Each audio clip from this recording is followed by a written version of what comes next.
Are the Philadelphia Eagles secretly plotting the most insane betrayal in modern NFL history? Or are they about to pull off an absolute masterclass that secures a Lombardi trophy? The rumors surrounding a franchise-altering blockbuster trade are exploding right now, and what the front office does next could completely reshape the entire balance of power in the league. Before we dive in, smash that subscribe button if you want the fastest NFL updates on the planet. Let's start with a situation that has a lot of people scratching their heads. Everyone tracks the NFL draft, and everyone loves to grade the incoming rookies. But if you want to know what an organization actually thinks about a player, you don't look at the draft position. You look at the cold, hard cash. When a team completely changes its approach and drops massive guaranteed money on an undrafted free agent, it tells you everything you need to know. That financial commitment is the ultimate tell that a player isn't just camp fodder. They're actively expected to crash the 53-man roster or become a vital piece of the developmental squad. Look at how the front office is handing out these paychecks. Some of these guys are getting deals that rival actual practice squad salaries right out of the gate. For example, look at the defensive back out of Ole Miss, Capina Gushigan. He received a contract worth $272,500, with $25,000 of that completely guaranteed the second he put pen to paper. Then you have Joshua Wiru, an incredibly intriguing edge rusher coming out of the International Pathway Program. He landed the exact same deal, $272,500 with $25,000 guaranteed. Meanwhile, safety Tucker Large is playing on an $80,000 deal with absolutely zero guaranteed money. On the flip side, Ole Miss tight Daquan Wright, a guy who absolutely should have been drafted, secured $50,000 total with $25,000 guaranteed. Safety Maximus Pulley got a matching $50,000 with $25,000 guaranteed. Then you have a lower tier of guarantees, but still highly competitive for undrafted rookies. Rocco Underwood, the long snapper out of Florida who happens to be the only long snapper currently on the entire roster, locked in $20,000 total with $20,000 guaranteed. Interior offensive lineman Jaden Roberts out of Alabama got $20,000 with $20,000 guaranteed. Crimson Tide linebacker Deontay Lawson got $10,000 completely guaranteed, and Isaiah King rounded things out with a $5,000 contract and a $5,000 guarantee. When you look at the actual talent behind these numbers, a few names jump off the page as legitimate threats to steal a roster spot. Capina Gushigan transferred to Ole Miss from Washington State and put up 55 tackles and an interception during a massive college football playoff run. Joshua Wiru is a former rugby player turning into an edge rusher. If that storyline sounds familiar, it's because it's the exact same high-upside blueprint that brought Jordan Mailata to football dominance. Tucker Large is another Washington State product who racked up 71 tackles and 3 tackles for loss in just 13 games. Daquan Wright stands at a massive 6 feet 4 inches, 246 pounds. He caught 39 passes for 635 yards and 5 touchdowns last year under Lane Kiffin, and his agent is Drew Rosenhaus, which tells you all you need to know about his pro potential. Maximus Pulley is a small school defensive back from Wofford, but he started 34 games and finished with 189 tackles. Jaden Roberts is an absolute mountain of a human being at 6 feet 5 inches, 345 pounds, with 25 starts at Alabama.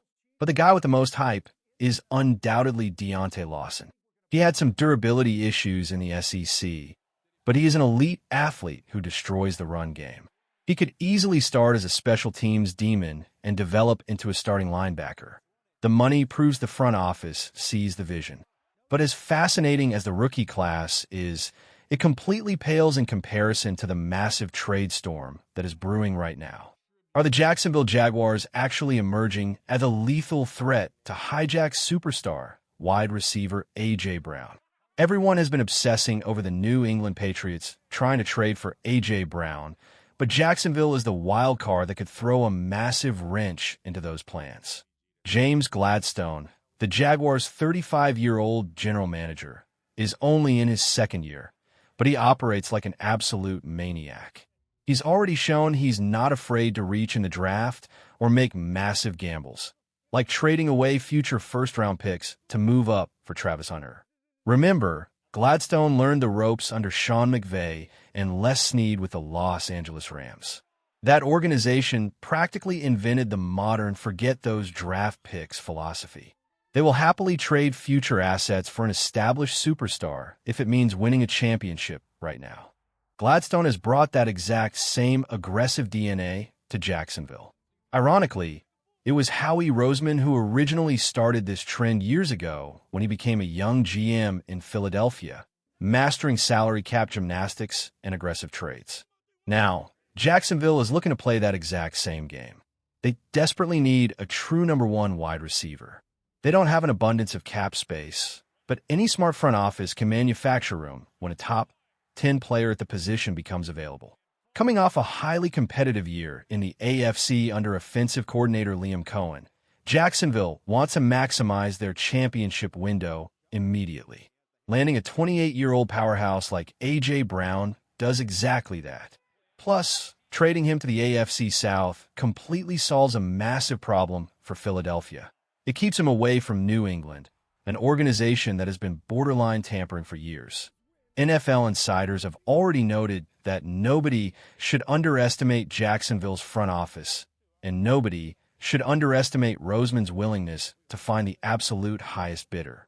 Roseman is under zero pressure. There is no looming deadline, and he doesn't have to force a deal by June 1st. He can wait weeks or months.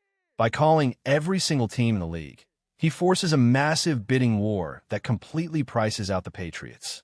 While many believe a loose agreement involving a 2028 first-round pick might already exist behind closed doors, dragging Jacksonville into the mix changes the math completely. The ideal scenario is moving him before training camp to avoid a toxic media cloud hanging over the offense. But Jacksonville offers an asset that might make Roseman pull the trigger. What if the deal isn't just about draft picks? What if the Eagles could land a package featuring a second-round pick and young wide receiver Brian Thomas Jr., who is truly to blame for the tension surrounding this wide receiver room? Drop a name in the comments right now. Think about the impact of landing Brian Thomas Jr. He was a dominant first-round pick out of LSU by Jacksonville, and he completely solidified himself as one of the best young weapons in the league during his rookie year. He targets exploded with 133 opportunities, pulling in 87 catches for over 1,300 yards and 10 touchdowns. Now, his second-year production dropped off significantly. His targets plummeted to 91, his yards dropped to 707, and his touchdowns fell from 10 down to just 2, while his drops ticked up from 6 to 8. Part of that was due to Trevor Lawrence dealing with constant injuries, but rumors swirled that Thomas was deeply unhappy playing for a smaller media market in Jacksonville. Obviously, Philadelphia does not want to trade one disgruntled wide receiver just to bring in another one. But the locker room culture in Philly is entirely different. With the player development program, the established coaching staff, and powerful veteran leaders already in place, they have the infrastructure to maximize a young ego, just like they did with Jalen Carter. If Roseman can spark a bidding war and walk away with Brian Thomas Jr. and a first-round draft pick in exchange for A.J. Brown, you take that deal in a heartbeat. It keeps the team incredibly young, brings in premium draft capital, and leaves rival fan bases completely miserable. But while the offense is dealing with total chaos, the real question is whether the other side of the ball is cooking up something historic.